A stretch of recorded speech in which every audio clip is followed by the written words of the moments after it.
Bismillahirrahmanirrahim. Assalamualaikum warahmatullahi wabarakatuh. Waalaikumsalam warahmatullahi Wabarakatuh. wabarakatuh. Innal hamdalillah nahmaduhu wa nasta'inuhu wa nastaghfiruh wa na'udzu billahi min shururi anfusina wa min sayyiati a'malina. May yahdihillahu fahuwal muhtad wa la mudilla lahu waliyyan mursyida. Asyhadu an la ilaha illallah wahdahu la syarika lah wa asyhadu anna Muhammadan abduhu wa rasuluhu la nabiyya wa rasul ba'dah. Allahumma salli wa sallim wa karim wa barik ala nabiyyina wa syafi'ina wa maulana wa qudwatina wa imamina Muhammad wa ala alihi wa sahbihi wa man ittaba'ahum bi ihsanin ila yaumiddin amma ba'du. Alhamdulillah wa syukurlah, mari sama-sama kita panjatkan puji dan puja serta syukur kita kepada Allah Tabaraka wa Ta'ala yang hingga saat ini Allah masih memberikan kita keistiqamahan dalam kebaikan, keistiqamahan dalam amal soleh, dan tentu salawat dan salam selalu kita sampaikan kepada Nabi kita baginda Rasulullah SAW beserta keluarganya, para sahabat, dan juga mudah-mudahan kita termasuk umatnya yang kelak akan mendapatkan syafaat dari beliau. Amin Allahumma amin. Di pagi ini Alhamdulillah kita kembali dalam kajian Asmaul Husna bersama guru kita Sadudi Al-Jamari. Dan kita doakan mudah Allah Subhanahu wa taala senantiasa mencurahkan keberkahan, kesehatan, dan juga keistiqamahan dalam dakwahnya untuk beliau guru kita Sadudi Al-Jamari hafizahullah taala. Dan tentu doa ini untuk kita semua jamaah yang hadir di majelis ilmu ini yang istiqamah, dan mudah keistiqamahan kita menghadirkan cinta Allah Subhanahu wa taala sebagaimana disebutkan dalam sabda Nabi yang mulia, amil a'mali ladhah adwamuha wa in qalla. Termasuk amal yang paling cintai Allah adalah keistiqamahan walaupun sedikit, dan keistiqamahan di pagi hari dilengkapi dengan keberkahan harta kita yang alhamdulillah kita istiqamah untuk bersedekah di pagi hari, kesedekah yang disebutkan juga dalam sabda Nabi yang mulia tentang dua malaikat yang turun di pagi hari dan selalu mendoakan orang-orang yang bersedekah di pagi hari, Allahumma ati um, munfiqan khalafa, ya Allah beri kepada orang yang bersedekah di pagi hari dengan ganti yang banyak, dan juga satu malaikat lagi berdoa justru sebaliknya, Allahumma ati munfiqan talafa, ya Allah berikanlah kehancuran bagi orang yang enggan kikir di pagi hari. Mudah-mudahan Allah Subhanahu wa taala istiqamahkan kita dalam kebaikan setiap pagi Amin. menjadi amal-amal yang terus eh, kita hadirkan untuk kehidupan kita, dan ini mudah-mudahan jadi bekal amal kita, pemberat amal, timbangan amal kita di akhirat kelak. Dan salah satunya dengan hadir di dalam majelis ilmu, sebuah majelis yang mudah-mudahan dengan itulah wasilah kita untuk mendapatkan surganya Allah Subhanahu wa taala. Amin Allahumma amin. Assalamualaikum warahmatullahi wabarakatuh. Di pagi ini tema Asmaul Husna Al-Ma'ani mungkin mengingatkan kita tentang doa yang biasa kita bacakan selepas sholat, ya. Allahumma la mani'a lima a'taita wa la mu'ti lima mana'ta. Ini sebuah doa yang eh, insya Allah rutin ya kita bacakan, dan ini Al-Ma'ani menjadi bagian yang insya Allah akan kita pahami di pagi ini, bahwa Allah yang maha mencegah semua keburukan yang mungkin ditakdirkan untuk kita. Dan ketika Allah sudah Al-Mani, maka sungguh kita bersyukur atas semua eh, kebaikan-kebaikan yang telah Allah berikan untuk kita. Baik jamaah yang Allah, mari kita siapkan hati kita untuk menerima hidayah ilmu melalui wasilah ilmu yang disampaikan oleh guru kita Ustaz Dodi Al-Jambari. Fadhil mashkur. Syukran, jazakumullahu khair. Sa'adullah fi kuliahiyatukum ya Ustaz. Bismillah. Amin. Assalamualaikum warahmatullahi wabarakatuh. Waalaikumsalam warahmatullahi wabarakatuh. Assalamualaikum warahmatullahi wabarakatuh. Innal hamdalillah nahmaduhu wa nasta'inuhu wa nastaghfiruh wa na'udzu billahi min syururi anfusina wa min sayyiati a'malina. May yahdihillahu fala mudilla lahu wa may yudlil falan tajida lahu waliyyan mursyida. Asyhadu an la ilaha illallah wahdahu la syarika lah wa asyhadu anna Muhammadan abduhu wa rasuluhu la nabi wa rasul ba'da. Allahumma salli wa sallim wa barik ala nabiyyina Muhammadin wa ala alihi wa sahbihi wa mawala wa la haula wala quwwata illa billah. Amma ba'd. Bapak Ibu yang dirahmati Allah SWT, tentu kebersyukuran adalah sebuah keniscayaan di mana setiap kita selalu setiap harinya Allah Subhanahu wa taala karuniakan dalam kucuran rahmat dan cintanya. Salawat serta salam semoga senantiasa tercurah kehadirat Rasulullah Sallallahu Alaihi Wasallam, berikut para keluarga, sahabat dan para pecinta risalah dan syariat beliau hingga akhir zaman. Mudah-mudahan kita yang hadir pada kesempatan pagi hari ini bisa menjadi bagian dari golongan orang-orang yang mendapatkan syafaat beliau kelak di akhirat. Amin. Amin. Amin. Allahumma amin. Dalam hadis riwayat Bukhari, barang siapa di antara kamu melihat satu kemungkaran, maka hendaklah ia cegah dengan tangan. Jika tidak sanggup, cegah dengan lisan. Jika tidak sanggup, cegah dengan hati. Dan hati ini adalah selemah-lemah iman. Begitu kata Rasulullah Sallallahu Alaihi Wasallam. Man ra'a minkum munkaran falyughayyiru biyadihi. Fa illam yastati fabilisani wa illam yastati fabiqalbihi innahu adhaful iman. Allah adalah al-mani'. Allah al-mani' ini terambil dari kata dasar mana'a, yang kemudian setiap kita menjadi memahami bahwa kata mana'a ini mencegah, menampik, terhalangi atau lawan daripada memberi. Ya. Ini adalah kata sifat apabila diletakkan kepada Allah Ta'ala, maka maknanya Allah adalah maha mencegah dan yang maha membela. Kata Al-Mani ini menunjuk kepada Allah Ta'ala baik dalam bentuk kata sifat ataupun kata dasar, tidak ditemukan di dalam Al-Quran, dan hal ini disebabkan kata Al-Mani ini memberikan kesan negatif konotasinya. Sedangkan Al-Quran biasanya menghindarkan sesuatu yang memberi kesan negatif terhadap Allah Ta'ala.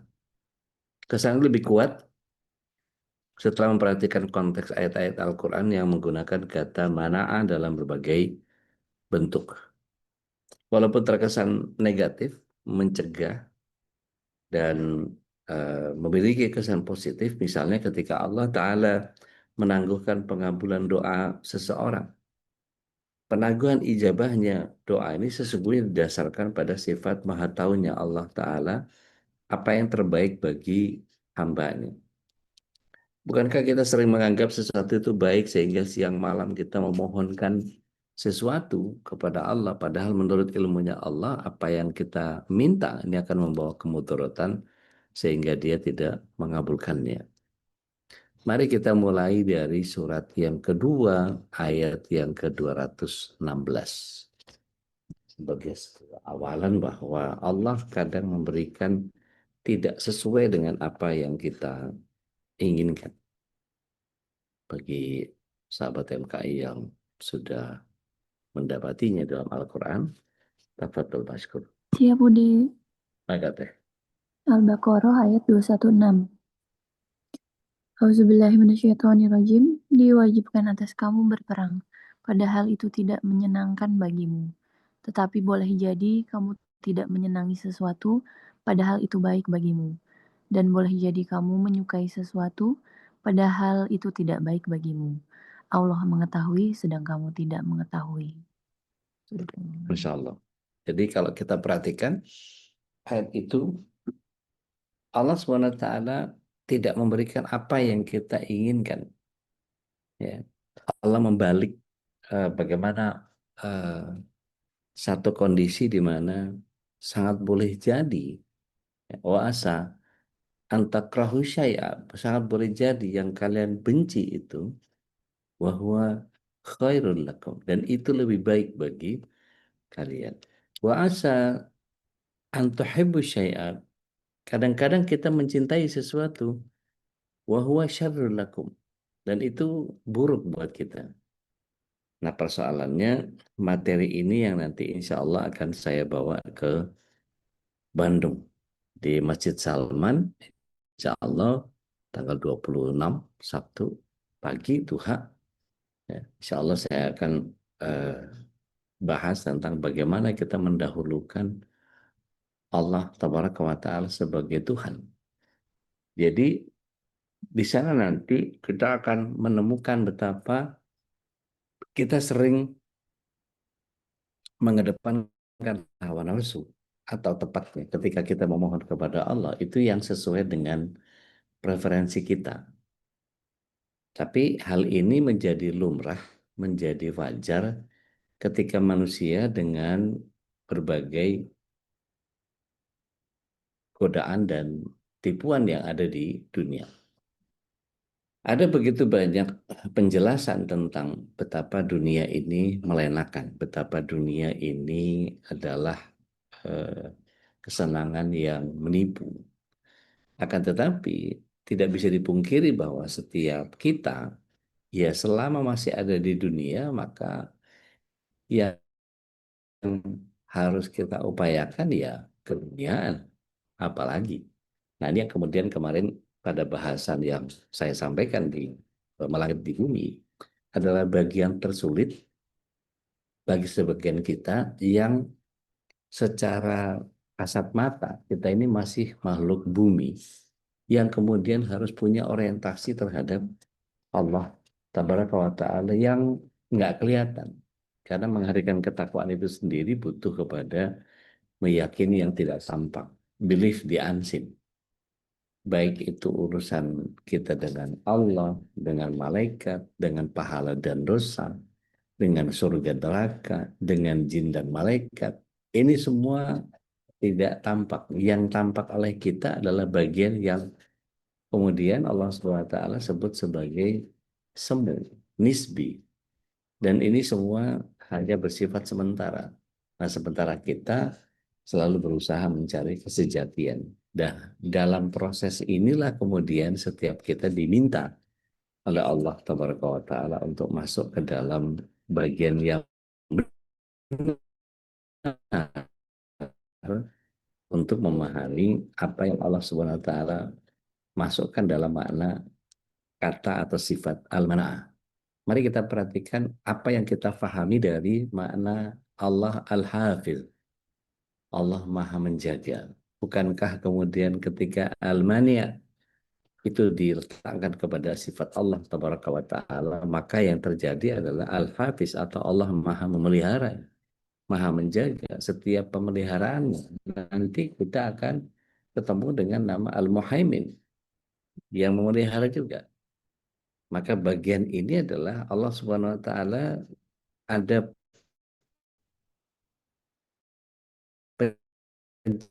pencegahan dan pembelaan menurut pemahaman beberapa ulama, di antaranya Imam Al-Ghazali menyatakan bahwa Allah Azza wa Jal menampik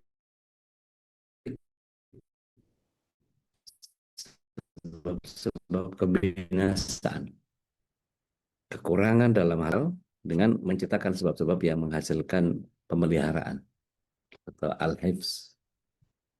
Contoh misalnya, ada di antara kita yang kemudian berusaha untuk menghafal Al-Quran, menghafal hadis. Akan tetapi Allah Subhanahu wa taala mencegah seseorang dari hafalan yang bagus untuk supaya dia tidak jumawa dengan hafalannya, untuk supaya dia tidak berbangga dengan hafalannya sehingga dia menjadi ada takabur, menjadi ada ujub. Nah, ini bagian yang kemudian kalau kita perhatikan dari beberapa apa yang Allah Subhanahu wa taala hadirkan untuk kita, itu seringkali efeknya adalah bagian yang kemudian membuat kita menjadi seimbang dalam kehidupan kita. Maksud saya begini, kita lihat Fir'aun ada cerita tentang beliau sakit, Namrud ada cerita tentang beliau sakit, Korun ada cerita tentang mereka mendapatkan kecelakaan atau maslahat, enggak. sehat, seger buger, sukses, jaya, gemilang, dan seterusnya. Akan tetapi Allah Subhanahu wa Ta'ala membuat mereka ini menjadi takabur, menjadi sombong, menjadi semena-mena, menjadi sewenang-wenang. Nah, maka kemudian bagi kita yang kemudian Allah Subhanahu wa Ta'ala berikan satu penyakit fisik misalnya, gitu ya.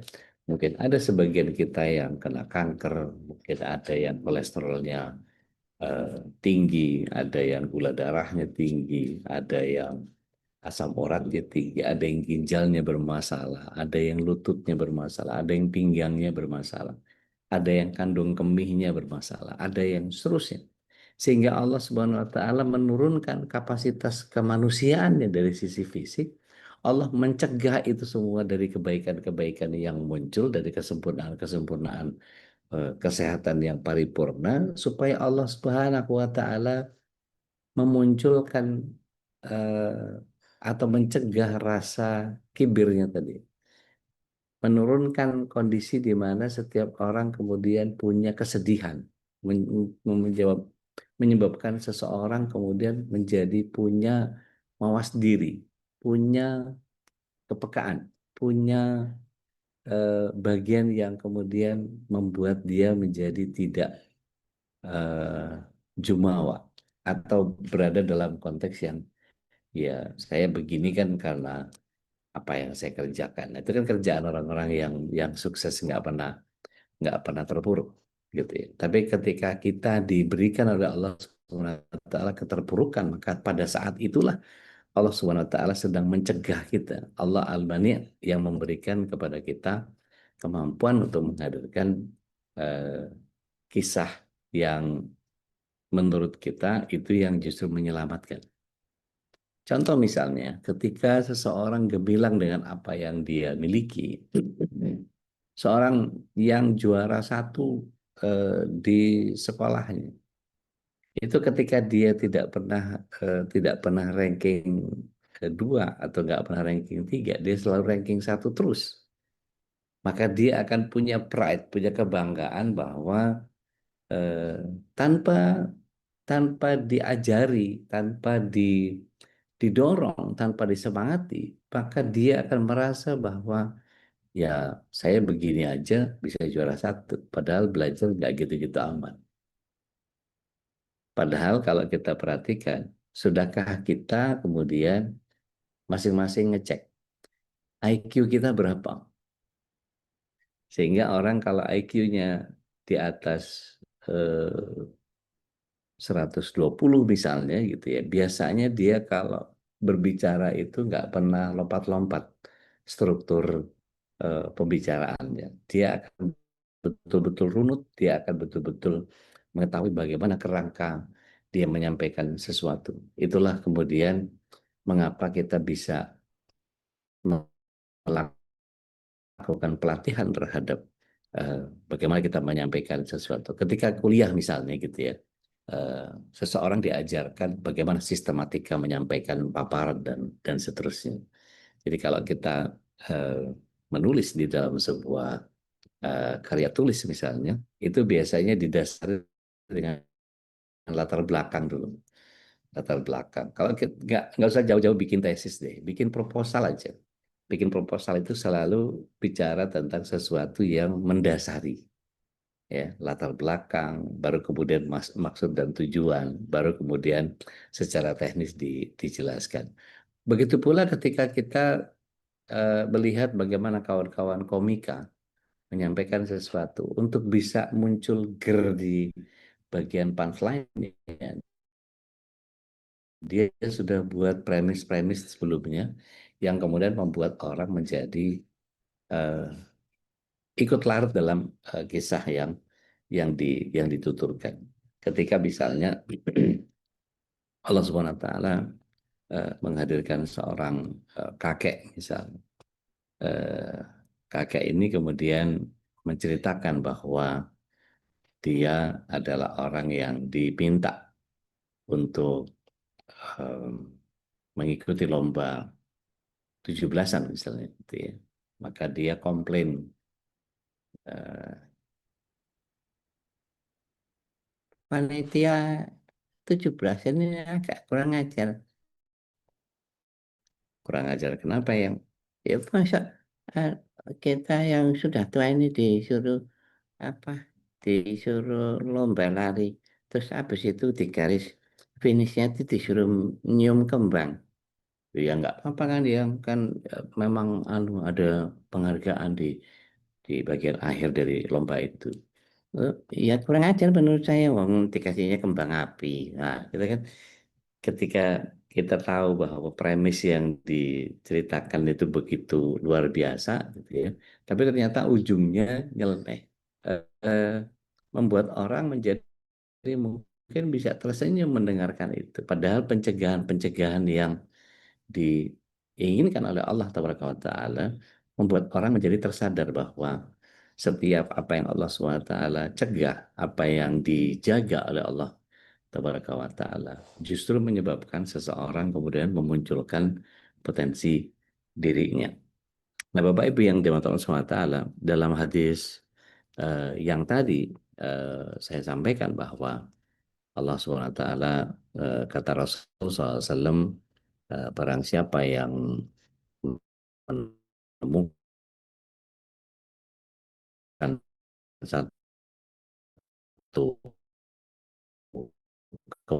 kemungkaran, man ra'a minkum mungkaran falyughayyiru. Ini juga mengajarkan kepada kita bahwa pentingnya beramar ma'ruf nahi mungkar, di mana anjuran untuk mencegah keburukan itu menjadi sentral pembahasannya. Dan dalam hal ini juga sangat pas dengan proses peneladanan kita terhadap Allah Al-Mani. Karena Allah adalah Maha Pencegah yang mencegah hambanya dari sesuatu yang buruk.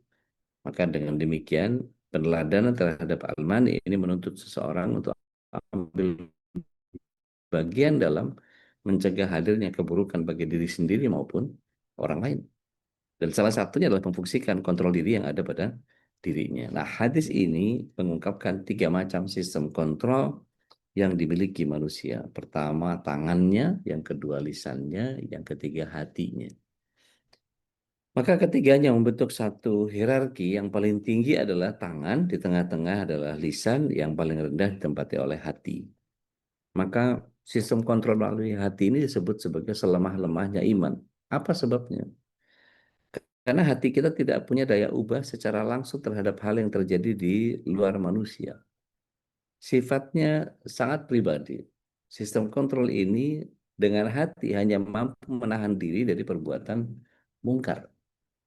Nah, ketika melihat pejabat korupsi, kita tidak mampu berbuat apa-apa, hanya bisa melihat penentangan di dalam hati bahwa korupsi itu perbuatan dosa dan kita tidak bisa melakukannya. Tetapi biasanya mengontrol dengan hati ini tidak mengandung resiko. Tidak ada implikasi imannya. Sama seperti orang yang percaya dan yakin, tetapi dia tidak beriman. Rasulullah SAW itu dipercaya dan diyakini sebagai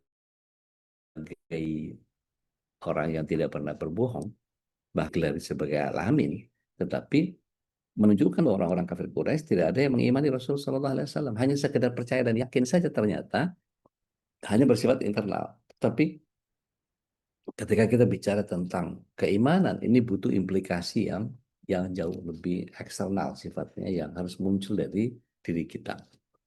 Jadi ketika kesadaran hati ini fondasi penting dari 2 sistem kontrol berikutnya gitu ya. Tapi satu tingkat yang ada di bawah hati ini adalah lisan. Kalau hati sudah mulai melakukan penolakan, maka lisannya tidak punya wewenang langsung untuk mengubah sebuah kemungkaran. Dia hanya bisa mempengaruhi agar orang melakukan kemungkaran tadi bisa berubah menjadi lebih baik. Sekurang-kurangnya dia sadar akan kesalahannya. Maka pengingat-pengingat yang sering kali disampaikan oleh para asatidzah, guru-guru kita yang belum berjilbab dengan sempurna, jilbab dengan sempurna, angkan perpajakan, segera cari maisah yang baru buat teman-teman yang masih punya rekening riba, pindahkan ke syariah. Itu kan hanya sebagai sebuah kontrol yang kemudian mencegah orang mendapati sesuatu yang buruk. Maka efeknya kita tahu bahwa kalau riba itu dari 72 dosa riba itu dosa yang paling ringannya adalah seperti kita menzinai orang tua kita sendiri. Nah, bagian-bagian yang seperti ini kemudian ketika dilisahkan, apakah mampu mengubah si ngeyel dengan hawa nafsunya, gitu, yang nanti dia akan berhadapan dengan Allah Tabaraka wa Ta'ala, gitu. Atau dia mempunyai kesadaran bahwa apa yang dia kerjakan adalah salah dan keliru dan dia melakukan kontrol terhadap dirinya. Nah, Bapak Ibu yang dirahmati Allah SWT, lisan ini dimaknai sebagai gagasan yang tersampaikan melalui perkataan maupun tulisan. Jadi kalau artikel di media, ceramah yang ada di kajian MKI ini, teguran atau kritik seorang pengamat politik terhadap kinerja pemerintah atau demonstrasi, ini termasuk daripada kategori ini. Nah, dibandingkan dengan yang pertama, sistem kontrol yang melalui lisan atau gagasan ini menuntut kita untuk punya kemampuan intelektual dan keberanian lebih dibanding cuma merasakan dalam hati. Begitu juga yang paling tinggi adalah tingkatan di mana sistem kontrol dengan tangan atau kekuasaan. Karena dengan kekuasaan kita bisa lebih cepat dan lebih leluasa mengubah satu kemungkaran karena kita sendiri yang punya otoritas untuk melakukannya. Sebagai seorang kepala daerah misalnya, dia bisa punya kekuasaan untuk memberantas praktek-praktek kejahatan dan menghukum para pelaku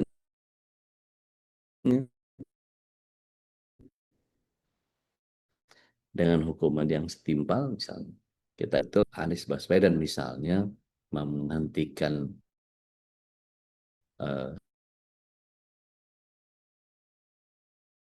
otorita untuk itu. Dan begitu pula ketika kita sebagai seorang ayah misalnya, kita bisa mengarahkan, mendidik, bahkan memberikan hukuman kepada anak-anak ketika anak-anak kita melakukan kesalahan. Hal ini dilakukan untuk mencegah dia punya kesalahan yang lebih besar. Misalnya seorang anak kenapa tidak diberikan gadget, gitu. Padahal tontonannya yang lucu-lucu banyak di situ. Tapi kalau kemudian kita menyaksikan bagaimana subliminal message yang ditebar oleh begitu banyak perusak nilai-nilai moral yang ada dalam agama kita, maka kemudian kita lah yang kemudian berkuasa atas anak-anak kita untuk kita pilihkan materi yang mana yang sepantasnya kita berikan kepada mereka. Maka di dalam Islam kekuasaan bukan hal yang tercela. Jadi ketika kekuasaan adalah alat yang sangat efektif untuk menegakkan atau mempertahankan agama Allah, maka dengan demikian orang yang berusaha mendapatkan kekuasaan selama niatnya benar, caranya benar, dan ditujukan untuk menegakkan kebenaran, kemudian yang bersangkutan ini punya kapasitas untuk pegang amanah kepemimpinan, apa yang dilakukannya, maka insya Allah bernilai ibadah. Salah satu dari sekian banyak guru saya berpindah partai dari partai A ke partai B, yang kemudian secara haluan politik sangat berbeda sekali.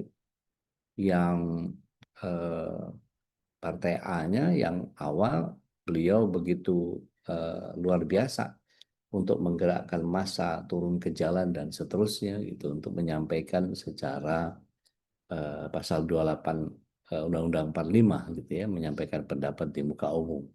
Dan ini diatur oleh negara kita. Tetapi ketika beliau berpindah masuk ke partai B, yang sekarang beliau ada di situ, hanya bersifatnya regulator. Hanya sifatnya memberikan satu terlebih beliau adalah orang yang kemudian kalau di perwakilan itu ada bidang-bidangnya gitu ya. Bidang ini untuk undang-undang, bidang ini dan seterusnya. Nah, maka Bapak Ibu yang dirahmati Allah SWT, hikmah dari hadis tadi itu sangat jelas sehingga seorang muslim yang berusaha meneladani Asma Allah Al-Mani dia dituntut untuk terus meningkatkan bagaimana kemampuan diri untuk memperluas pengaruhnya. Kemungkaran tidak bisa diubah dengan kesolehan hati saja dan tidak juga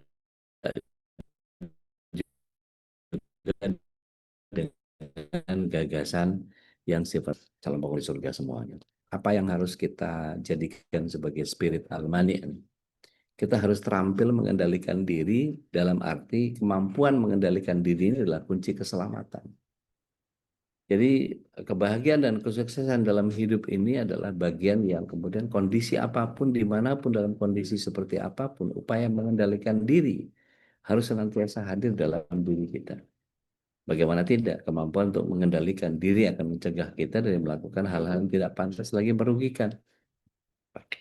Maka tidak mengherankan apabila pengendalian diri ini akan tergolong jihadun nafs. Dan ini sangat layak untuk kemudian kita prioritaskan. Ketika disayangkan bahwa sebagian dari kita lebih sibuk dengan musuh-musuh lahir tanpa punya kesibukan untuk mengendalikan diri sendiri, padahal musuh lahir ini hanya sekedar bonus dari Allah, trigger atau alat supaya kita punya kesempatan berjihad di jalan Allah Tabaraka wa Ta'ala. Tetapi kunci pengendalian diri adalah pengendalian hawa nafsu, yang kita umpamakan nafsu ini seperti kuda atau setan, ya, sebagai pelatihnya. Apabila kuda ini tunduk kepada kita dan bukan kepada setan, maka insya Allah kita bisa lebih cepat mencapai tujuan dan bisa menghemat energi. Tapi sebaliknya, ketika kuda ini atau nafsu ini tidak bisa dikendalikan, maka kita akan menjadi seperti rodeo, terombang-ambing dan terpelanting.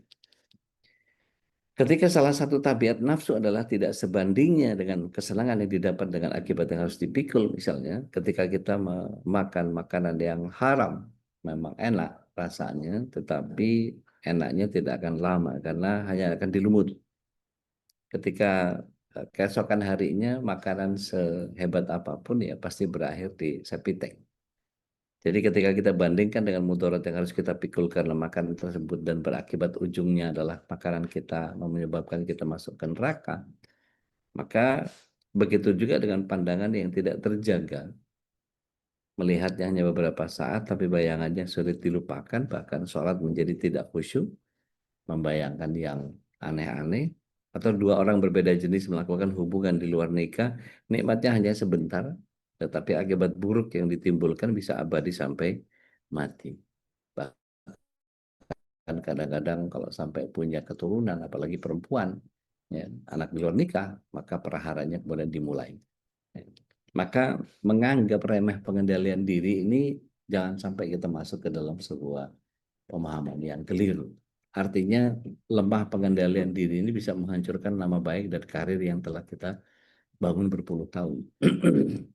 Sebagian kita mungkin ada yang menganggap bahwa menutup aurat itu tidak wajib.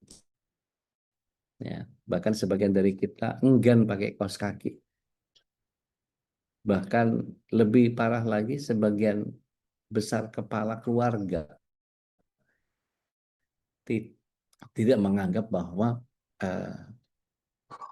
kaki itu bagian daripada aurat yang juga harus dijaga.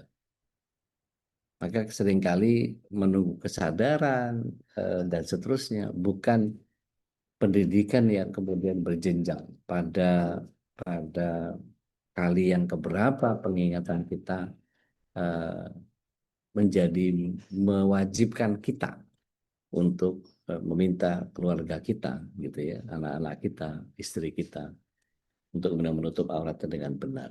Jika tidak, bukankah Allah SWT tidak akan memberikan pandangan rahmat kepada para pria yang tidak punya sifat cemburu? Ya, dikatakan sebagai dayuts. Ya. Maka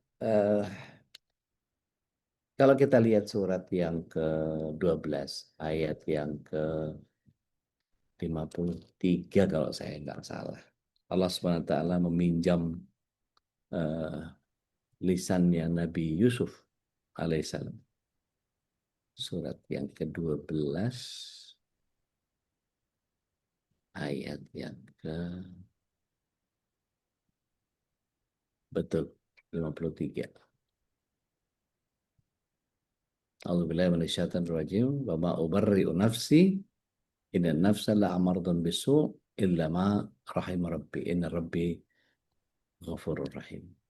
Kata Nabi Yusuf alaihissalam yang dipinjam lisannya oleh Allah tabaraka wa taala, dan aku tidak menyatakan diriku bebas dari kesalahan karena sesungguhnya nafsu itu selalu mendorong kepada keburukan kecuali nafsu yang diberikan rahmat oleh Tuhanku. Maka sesungguhnya Tuhanku Maha Pengampun lagi Maha Penyayang. Bapak Ibu yang semoga Allah SWT, tatkala seseorang memahami bahwa apa yang Allah Subhanahu wa taala hadirkan pada seseorang dengan kondisi yang kita pahami bahwa setiap kita memiliki peran masing-masing terhadap apa yang Allah SWT hadirkan untuk kehidupan kita. Maka disinilah pentingnya setiap orang kemudian mempunyai ilmu untuk melakukan pengontrolan terhadap dirinya. Setidaknya hatinya tidak mengikuti hawa nafsunya saja. Nah, ada bagian yang harus kita sama-sama pahami, yakni tabiat nafsu ini tidak sebanding dengan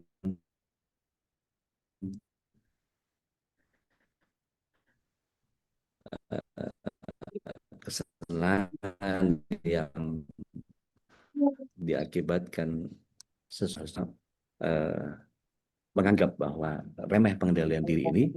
Sungguh ada banyak segi yang harus kita kendalikan dalam diri kita. Maaf Mbak Yuni, ngobrol jangan dibuka mic-nya ya. Kemudian ada panca indera, ada syahwat, ada rasa yang kemudian ketika kita memandang tahan sekuat mungkin dari sesuatu yang diharamkan, segera berpaling karena Allah Ta'ala melihat apa yang kita sedang lakukan. Ketika mau nonton televisi, kita bertanya, haruskah saya nonton acara ini? Apakah ini berpahala? Kalau tidak, maka matikan segera TV ini untuk demi menjaga pandangan yang ada baiknya. Di samping tempat tidur kita sediakan Al-Quran agar mudah dibaca. Tapi ketika kita menyiapkan buku bacaan di sekitar tempat kita beraktivitas, ini selalu terkondisi untuk melihat hal-hal yang positif. Tetapi kontrol HP, kontrol gadget, kontrol benda-benda di sekitar kita itu kembali lagi. Apakah kita punya penguasaan terhadap hati kita sendiri atau tidak? Jadi pengendalian nafsu yang berkaitan dengan perut juga tidak kalah penting. Ya. Bertanya sesuatu sebelum menyantap makanan. Apakah saya harus membeli makanan semahal ini? Apakah harus saya makan sebanyak ini? Apakah harus saya makan yang belum terjamin kehalalannya ini? Mana yang lebih baik? Saya makan makanan sederhana dengan kalori yang sama dan sisa uangnya disedekahkan untuk makan orang lain. Kalau kita terus bertanya, maka nikmat makan akan pindah bukan dari nikmat rasa lagi, tapi lebih kepada nikmat syukur. Bagaimana sarapan yang kita lakukan seringkali, kalau saya ingat Bude Pipit, udah jarang sekali beliau ikut kajian kita. Bu Dr. Arini, ya, juga udah lama nggak gabung di kajian kita. Itu kalau kita lagi ngobrolin sarapan gitu ya, telur 2 biji, potongin naga gitu ya, buah naga, terus ada alpukat, kadang-kadang kasih madu apa segala macam. Itu bagian yang kadang-kadang sering kali kita pahami sebagai sarapan yang kita punya ukuran terhadap kalori yang kita konsumsi pagi itu. Begitu juga ketika kita sedang belanja gitu ya. Kemarin saya ingetin Bu Darmi karena anaknya banyak gitu ya, sering beli tas, nanti bagian yang kemudian hati-hati nanti hisapnya gitu, jangan sampai kemudian kita punya sesuatu berlebih dan kemudian tidak dipakai untuk ibadah gitu ya. Nah, ketika kita menanyakan kepada diri sendiri, sebetulnya ini dilakukan untuk mengendalikan keinginan keinginan dan nafsu. Jadi luruskan niat terlebih dahulu, maka jangan sekedar kepingin, karena nafsu biasanya tidak pakai perhitungan, termasuk yang sedang jatuh cinta, gitu ya. Kita bertanya, apakah saya harus mencintainya? Sudah siapkah aku menikah dengannya? Haruskah hari-hariku tersita karena memilikan dia? Apakah cinta ini harus kupelihara? Apa untungnya? Dan seterusnya. Jadi dengan bertanya terus kepada hati, maka insya Allah kita akan memiliki pengendalian diri yang baik. Dan apalagi yang kita miliki kalau kita tidak bisa mengendalikan diri dan terus ditipu atau diperbudak terus sama hawa nafsu kita sendiri. Apa yang berharga pada diri kita? Maka Bapak Ibu yang dirahmati Allah SWT, yakinlah bahwa tidak ada kemuliaan bagi orang-orang yang berturutkan hawa nafsu. Maka kemuliaan adalah bagi orang-orang yang mau mengendalikan diri dan mau memelihara kesucian diri dengan gigih. Dan inilah yang akan mencegah kita dari tertimpanya aneka kemudaratan di dunia maupun di akhirat.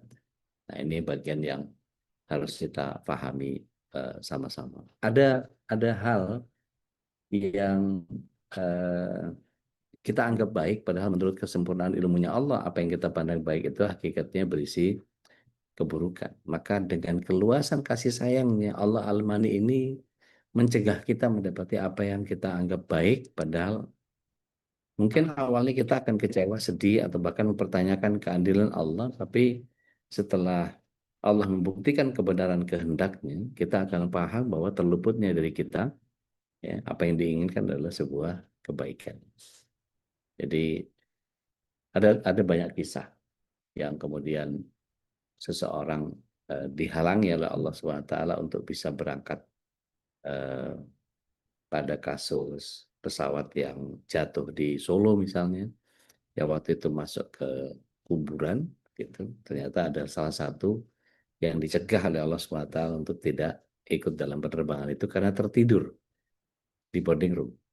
Dan itu bagian dari cara Allah mencegah dia dan asistennya untuk kemudian ikut di penerbangan itu, bahkan mengikuti penerbangan yang selanjutnya. Nabi Isa alaihissalam itu pernah, beliau melihat sejumlah anak bermain-main gitu ya. Kemudian di antara mereka ada seorang sungai. Setelah itu mereka berlarian ke sana kemari, sementara anak yang buta itu menangis dan meminta tolong. Beliau sangat kasihan dengan apa yang dialami oleh anak itu. Maka Nabi Isa alaihissalam berdoa kepada Allah agar kebutaan anak itu dihilangkan. Dan Allah Ta'ala mengijabah Nabi Isa alaihissalam tersebut. Seketika itu pula Buddha hajar teman-temannya menangkap salah satu seorang dari mereka dan sedang menenggelamkan di sungai sampai temannya itu meninggal. Maka anak-anak yang lain pun ketakutan sehingga mereka langsung melarikan diri.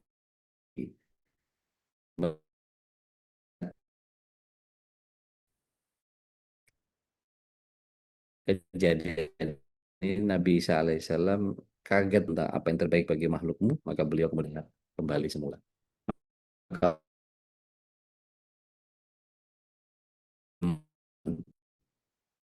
kepada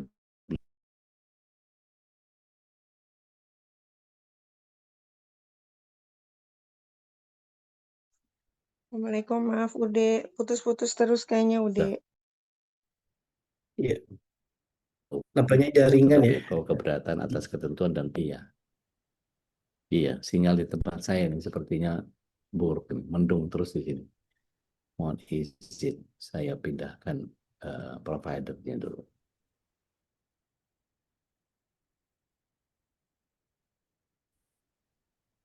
Kalau seperti ini, apakah sudah bersih?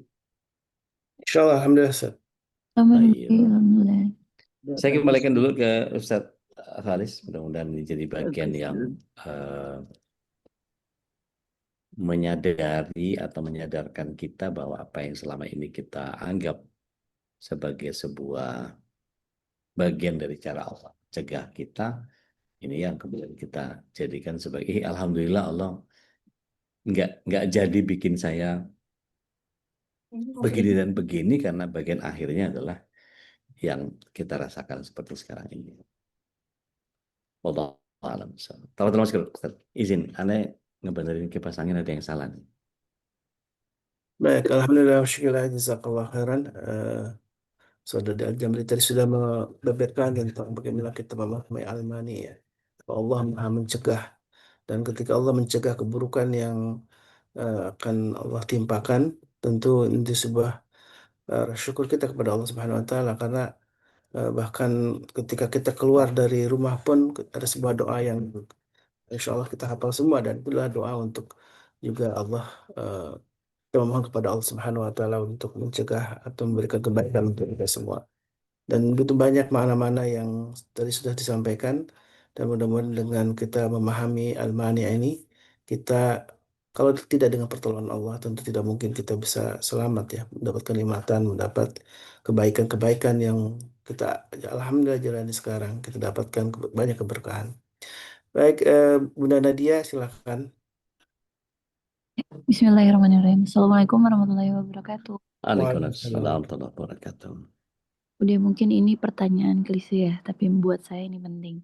Kita kan sering kumpul nih, misalnya bilang gini, ah itu kasihan ya uangnya hilang gitu, atau itu kasihan ya sakit terus gitu. Nah terus ada jawaban begini, wah kurang ini kali, kurang sedekah tuh orang gitu ya.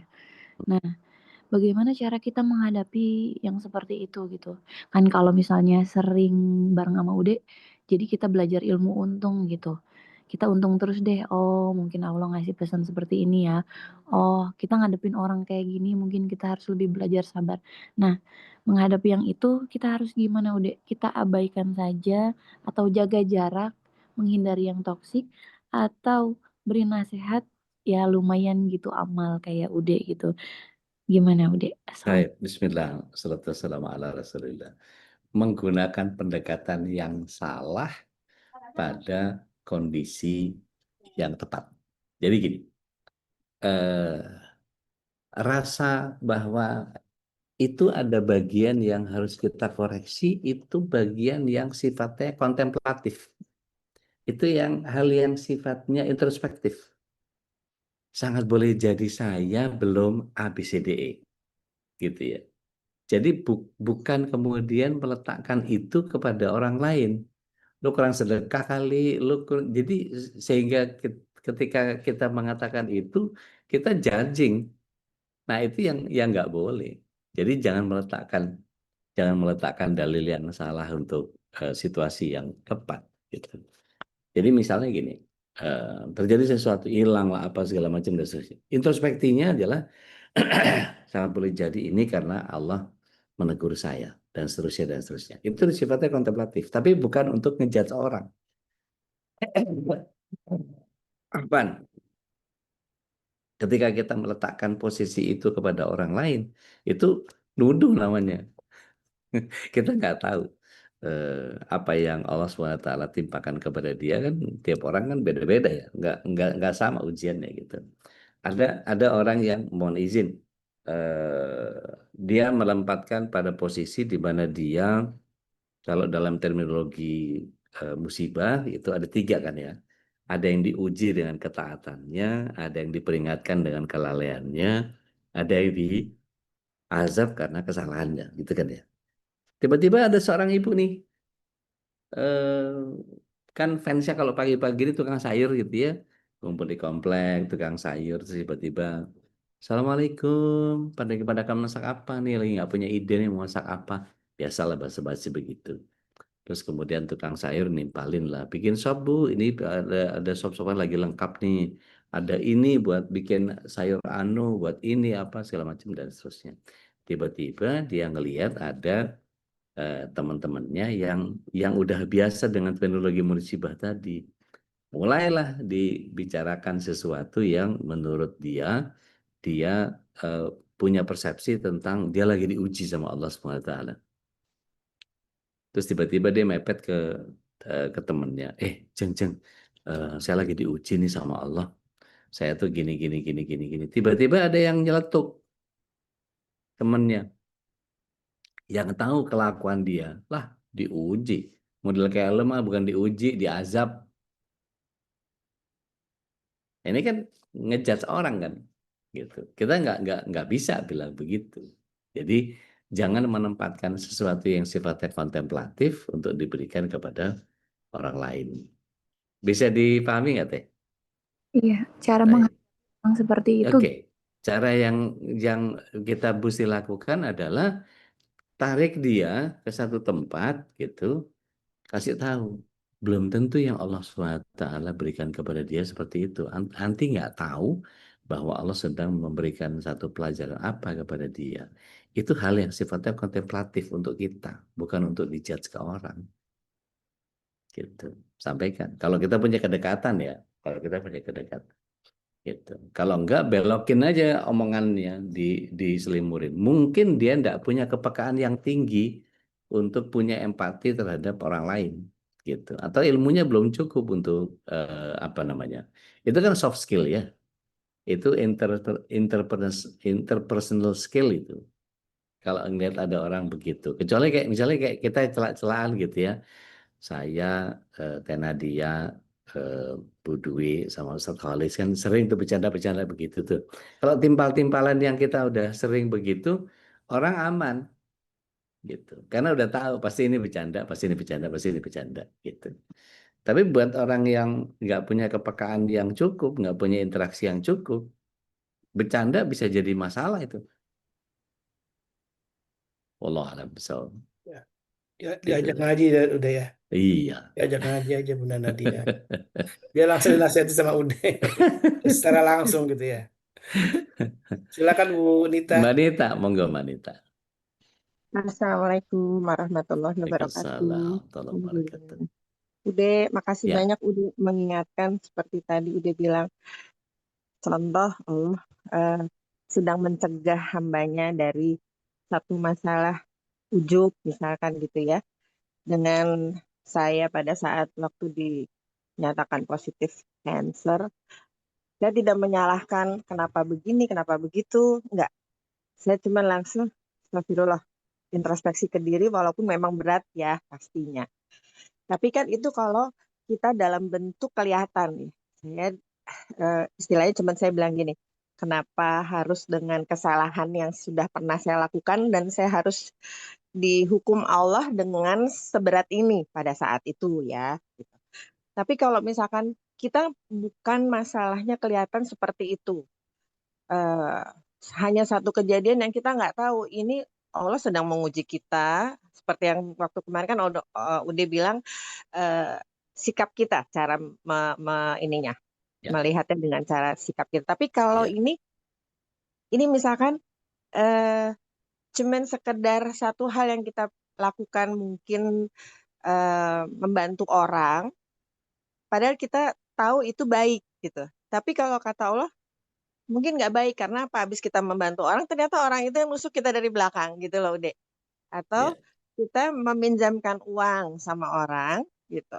Kita pikir itu baik untuk membantu, tapi ternyata dia mungkin niatnya beda karena sampai detik ini nggak dikembaliin uang. Nah, bagaimana kita bisa tahu bahwa eh, ini baik untuk kita, tapi tidak baik, tidak begitu untuk Allah, sedangkan ada yang baik menurut Allah, tapi kita nggak tahu. Nah, caranya kita tahu tuh gimana? Satu, itu deh.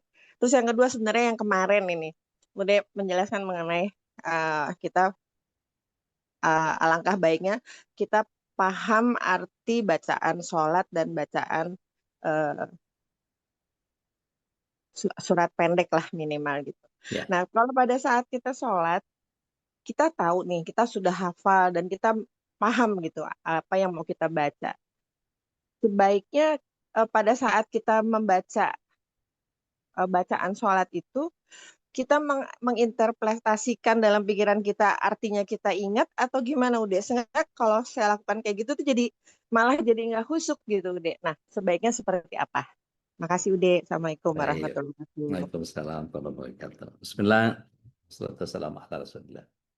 Kalau kita melihat sesuatu terjadi pada kita, kemudian ternyata kita kayak tadi contoh ya, kita udah bantuin, ternyata dia malah nggak balikin apa segala macam dan seterusnya. Saya malah naikin levelnya. Kalau kemarin itu ujiannya level 1, oh yang sekarang mungkin ujiannya level 2. Dengan dia tidak balikin itu berarti naik level ujian. Kita lulus nggak dengan itu? Jadi kan gini, tadi hadis yang disebut sama Rasulullah SAW, man ra'a minkum mungkaran, ketika engkau melihat kemungkaran, falyughayyiru biyadi. Tangan itu jadi bagian kekuasaan, kewenangan, kemampuan yang kemudian ketika Allah SWT turunkan levelnya. Wa'ilam yastati, kalau itu tidak bisa. Wa'ilam yastati, kalau itu tidak mampu, maka babilisani, dikasih tahu, dinasihati. Kalau nggak bisa, maka turunkan sampai ke level kepada hatinya, jangan mengiyakan. Kita mesti menolak itu. Tapi itu sejatinya selemah-lemahnya iman. Karena iman itu butuh aktualisasi. Jadi kalau kemudian ada orang yang kita bantu, kemudian dia malah nggak balik-balikin, oh mungkin Allah SWT sedang menguji kita di level yang kedua.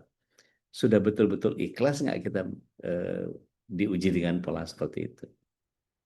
Gitu. Nanti kalau misalnya kita, ini berandai-andai ya, Manita ya. Ya. Oke, sekarang sampai tahapan dia tidak mengembalikan. Gitu ya, nggak balik-balikin. Nanti udahlah nggak balikin, naik ke level ketiga lagi. Dia malah ngomongin kita. Naik ke level yang keempat lagi, dia malah memfitnah kita. Dia malah ngejelek-jelekin. Itu jadi naik terus levelnya tuh. Sehingga kita tahu bahwa antisipatifnya seperti itu. Maka kalau orang ini sudah model toksik begitu, maka kita tetap saja berbaik sangka kepada Allah. Oh, ini cara Allah nguji saya lewat orang ini. Gitu aja, sederhana. Nah, tinggal bagaimana kita menyikapi bahwa saya harus cegah dengan pola seperti apa. Misalnya. Nah, itu membedakan antara baik untuk kita tapi belum tentu baik bagi Allah. Itu kita kan bingung, Ude, gitu. Yang baik menurut Allah kan kita nggak tahu seperti apa gitu. Padahal kita melakukan itu baik. Ya. Mekanisme istikharah jadi perlu tuh, Mbak. Mekanisme istikharah, iya. Mekanisme, ya Allah, kalau memang ini baik, mudahkan. Kalau ini buruk, jauhkan. Gitu. Jadi selalu pakai pertimbangan istikharah. Apapun ya. Iya, Rasulullah SAW itu ketika hendak safar, beliau selalu istikharah. Bukan untuk kebimbangan. Ini kan banyak dipahami oleh banyak orang bahwa istikharah itu sholatnya orang bingung. Bukan. Menetapkan hati terhadap segala sesuatu, itu istikharah juga punya peran. Jadi Rasulullah SAW kalau mau safar, beliau tetapkan hati dengan istikharahnya. Bukan bingung mau jadi berangkat atau enggak, bukan itu. Tetapi ingin menetapkan hati bahwa perjalanan ini adalah perjalanan yang menetapkan hati bahwa ini adalah manfaat. Gitu. Makanya orang menjadi salah kalau ini istikharah dulu. Biar enggak punya keraguan. Enggak gitu konteksnya. Kapanpun boleh istikharah itu, Ude, silakan saja. Tapi Silakan enggak, saja. enggak. Iya. Misalnya ini, nyariin jodoh buat Dr. Kevin gitu misalnya. Nah, banget itu, Ude. Lagi Iya. cari, Ude. Iya, gitu juga. Udah waktunya nih kayaknya. Iya, itu juga. Yang A atau B, itu kan kebingungan. Tapi kalau kita ngelihat ada ciri yang bagus pada si A, ya Allah, saya yakin serak sama si A aja ya Allah. Tapi tiba-tiba Allah berikan si B, ternyata yang cocok buat Dr. Kevin adalah C. Ya kita jangan kecewa. Wong kita cuma punya ikhtiar doang. Itu bisa menjamin ya, Ude? Oh, bisa. Bisa banget. Bahwa kemudian yang kita pilih kemudian nggak dipilih sama Dr. Kevin, bisa nggak? Bahwa suratan takdirnya Dr. Kevin berbeda dengan apa yang kita inginkan. Bisa nggak? Bisa. Khalas. Kita meyakini takdir, selesai. Sudah. Bahwa itu terbaik buat beliau, itu nggak terbaik menurut kita mungkin. Ya. Baik. Masya Allah. Yang satu terakhir, Ude. Yang tadi. Ya. Yang terakhir tadi apa ya? Mengenai bacaan. Oke. Bacaan apa tadi? Kan kita kata Ude kemarin menjelaskan kalau kita memahami dan tahu. Oke. Siap. Jadi sebisa mungkin yang namanya berdoa kepada Allah SWT itu nggak cuma sekedar ngomong, nggak cuma sekedar menyampaikan. Lihat di dalam surat 45 ayat yang ke-23, surah Al-Jathiyah itu ada satu kondisi atau syarat yang Allah SWT ingin kita memahami apa yang kita baca. Dikatakan oleh Allah SWT, A'udzubillahi minasyaitonirrajim, ya ayyuhalladzina amanu wala taqraba sholata wa antum sukara hatta ta'lamuna ma taqulun. Jangan dekati sholat kalau kalian mabok. Karena Ya. orang mabok itu nggak ngerti apa yang dia omongin. Sampai kamu paham apa yang kamu ngomong itu. Artinya, kalau dalam pengertian, kita nggak mabok. Tapi kita nggak paham apa yang kita omongin. Apa nggak sama maboknya tuh? Ya. Gitu. Dalam pengertian itu kemudian memacu kita untuk kemudian masuk ke majelis-majelis tafsir, majelis-majelis tadabbur. Maka kemudian ikut kajiannya Tuan Guru menjadi penting. Ikut majelis-majelis tafsir Quran menjadi penting. Sehingga sependek apapun ayat, ketika kita mampu memahaminya secara tepat, bukan interpretasinya yang penting, tetapi kita tahu bahwa ayat itu untuk apa. Saya kalau boleh nyaranin ke Mbak Anita, sering-sering buka ayat yang kita hafal itu di webnya tafsir, tafsirweb.com yang sering Mbak Dina suka kasih tuh. Oh, itu web tafsir Tafsir web. web. Itu tinggal dicari, ada sekitar Bentar. 12 mufasir dari mulai yang besar-besar, Syekh Wahbah Az-Zuhaili, Syekh Muhammad Nasir Al-Sa'di, Syekh Sulaiman, Syekh Soleh Al-Fauzan, Syekh Sulaiman Al-Askor, banyak tuh di situ. Al-Miyasar. Ustaz Ridwan yang dari Indonesia juga ada penjelasan tentang itu di tafsir web itu. Selain memang kalau bisa ikut ke majelis-majelis tafsir gitu ya. Kalau Mbak Anita berkenan, saya punya majelis tafsir Quran itu di Jumat pagi via Zoom kalau berkenan. Nanti tinggal digabung. Jadi itu membuat kita menjadi tahu bahwa masuk ke dalam sebuah bagian pemahaman bukan hanya mengerti isinya, tetapi interpretasi itu akan muncul dengan sendirinya ketika kita paham maknanya. Baik. Tapi Nah. ketika itu urusannya adalah kekuasaan Allah, jangan sampai kita masuk ke dalam tasbih. Gitu. Tasbih itu penyerupaan. Kita lagi baca ayat kursi ya. Kursi samawati wal ardi, dijelasin bahwa kursi itu adalah tatakan kakinya buat Allah. Kita ngebayangin kakinya lu gede banget atau nggak, itu yang nggak boleh. Interpretasi yang seperti itu yang kemudian kita harus belajar tauhidnya lagi oleh begitu. Wallahu a'lam. Nah, maaf Ude, Ya. berarti misalkan intinya aja Al-Fatihah aja gitu. Ya. Banyak orang, teman-teman saya juga banyak yang mereka baca tapi mereka nggak tahu artinya gitu. Nah, pada saat di Iyyaka na'budu wa iyyaka nasta'in, itu kan benar-benar yang emang kita cuman menyerahkan diri segala sesuatunya hanya minta pertolongan dan kita karena memang mengabdi cuman sama Allah. Nah, itu kalau saya ikutin dengan arti yang saya tahu, saya hafal, saya paham, jadinya kayak ke-distract gitu loh Dek sholatnya. Itu gimana? Misalnya apa? Yang jenengan pikirin apa? Aduh, kita tuh bener-bener nggak punya apa-apa, terus udah gitu jadi nangis, jadi ke-distract gitu loh Dek. Dengan Iyyaka na'budu, iyyaka nasta'in. Itu kita tahu kan artinya hanya kepada Engkau Ya. kita meminta dan hanya pada Engkau kita mengabdi gitu kan. Itu kan bisa ke-distract gitu. Nah, apakah itu cukup kita pahami, kita sudah tahu, atau misalkan pada saat ruku gitu. Pada saat ruku itu kita memuji Allah dan yang saya dengar nih Ude ya, maaf kalau salah tolong dikoreksi. Ya. Selain sujud yang saya sudah pahami sekian lama adalah meminta dengan doa apapun Allah pasti akan mengabulkan. Itu saya yakin karena di Ya. saat itu Allah dekat sekali dengan hambanya. Nah,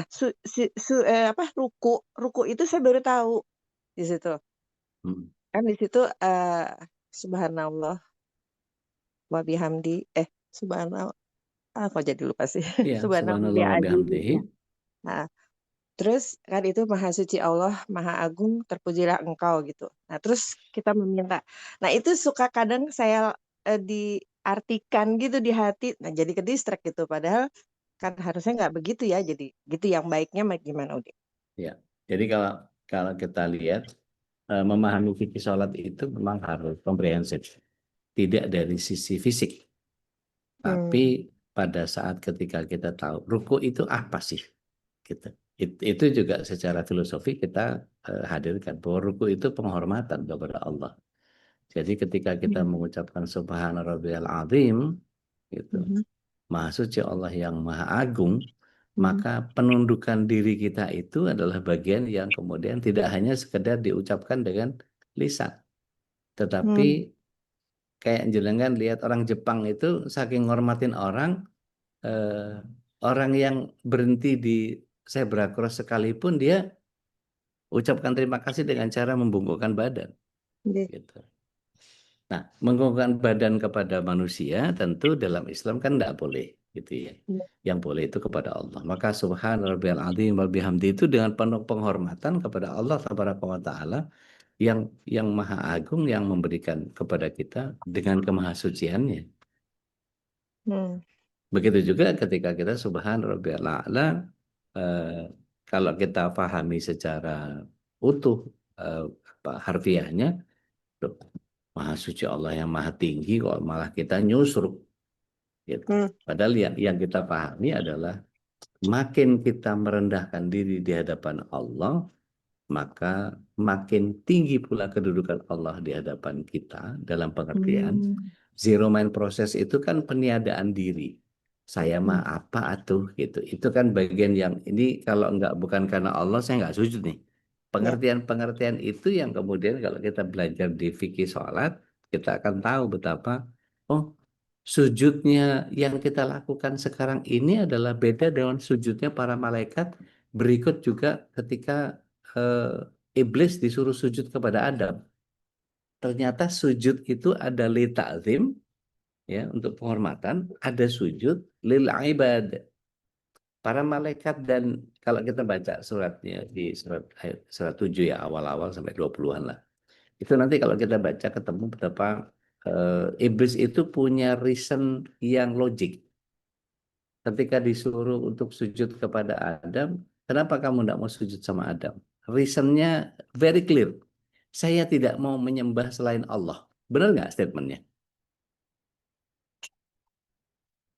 Benar. Ya. Benar statementnya. Tapi kan malaikat sujud itu bukan berarti dia beribadah kepada Adam. Tapi mereka tuh mengerjakan sujud itu dalam ketaatan kepada Allah dalam rangka ta'zim.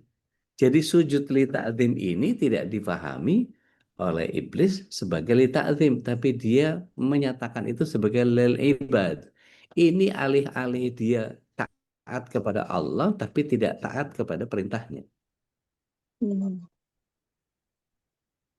Jadi ada nggak orang yang kemudian pakai dalih tertentu, misalnya gini, kenapa nggak mau sholat? Belum terpanggil, kenapa nggak pakai jilbab?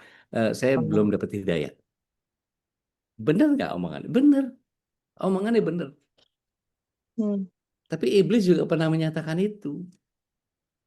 Jadi orang yang punya ketaatan ala iblis itu, dia akan berusaha untuk pakai hawa nafsunya dia sendiri untuk mengatasnamakan bahwa saya beriman loh. Nanti merembet tuh, yang masih punya rekening riba, yang nggak mau pakai kaos kaki, yang masih suka pakai celana panjang, dan seterusnya, dan seterusnya, dan seterusnya. Merembet tuh kemana-mana. Karena ketika ketaatan itu tidak dia jalankan, padahal dia ibadah, padahal gitu. ada kondisi-kondisi di mana ketika seseorang menyatakan bahwa orang harus tahu bahwa saya beriman loh kepada Allah. Tapi bagian yang mengganggu kepentingan saya kepada Allah karena nggak sesuai sama hawa nafsu saya, tolong pahami saya bahwa saya juga beriman di level itu. Kan nggak semua orang kayak udah ketaatannya, misalnya gitu. Jadi sesuatu yang ya gue bukan ukuran mah gitu.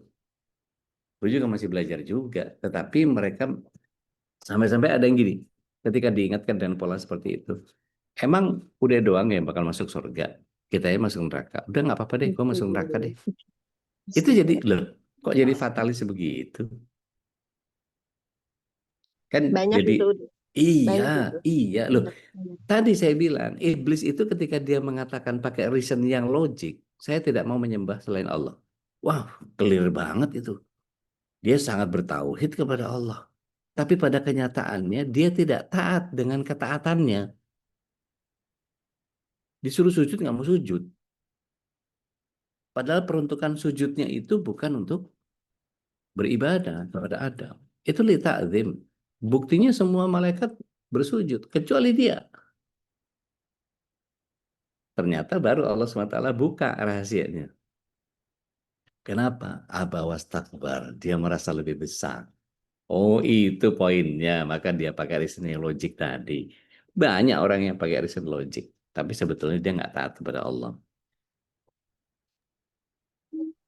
Ya, Wallahu a'lam. ya. Barakallahu Jadi panjang. Masya Allah, tabarakallah. Bismillah, jazakallah. Wakadzalik barakallah. Baik, alhamdulillah, wa syukurillah, jazakallah. Sadadi Al-Jambari, Masya Allah, tabarakallah ya, ilmu yang mudah-mudahan makin mendekatkan kita kepada Allah Subhanahu wa Ta'ala dalam iman dan takwa. Dan tadi sempat disinggung soal bagaimana Allah hadir ya dalam sujud kita, dan disebutkan dalam sabda Nabi yang mulia itu masuk posisi paling dekat saja ketika sujud itu, maka kita berbanyak berdoa gitu kan ya. Ya, Dan Al-Hakim betul.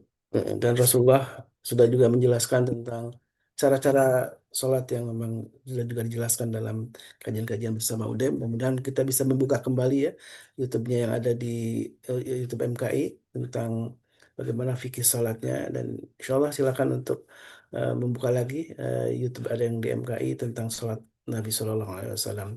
Tentu selalu kamar itu musolli ya, sholat sebagaimana engkau melihat aku sholat.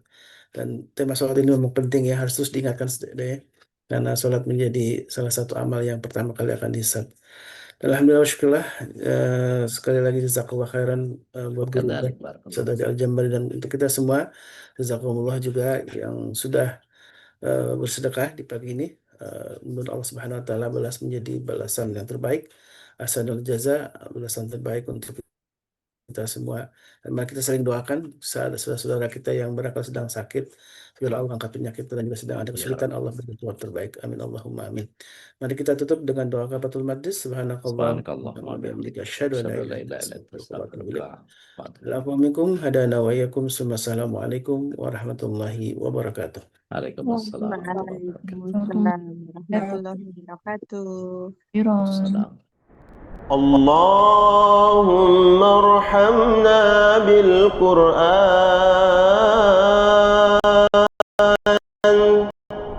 واجعله لنا إماما ونورا وهدى ورحمة.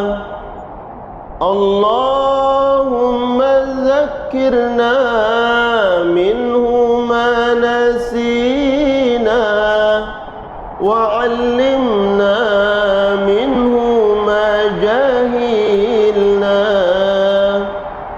وارزقنا تلاوته